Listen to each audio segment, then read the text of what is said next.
here, Circle K app. So to install it on iPhone, just tap get, and then yeah, in this app, why you need to download it, because you can get access to some exclusive perks which are only available in the app. And usually, just my advice, if you like using apps, or like, I mean, if you don't like even using apps, but if you just like some brand, like whatever, Nike, McDonald's, Burger King, just always, like, if you shop there all the time, if you like Circle K, just get the app, because inside of the app there are some deals and promotions which you won't be able to get if you just shop in physical store.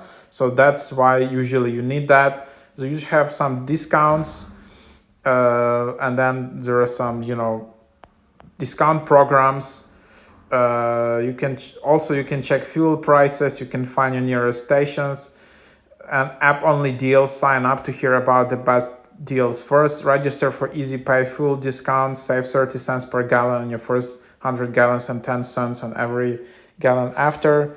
Enjoy lots more. So yeah, that's basically the idea. And then you can just open up the app. So yeah, that's the idea. And then you can just sign up and create your account like that. And yeah, so that's how you can get started. Like, for example, there are some feature deals, there are some coupons in this app. Hope that is helpful.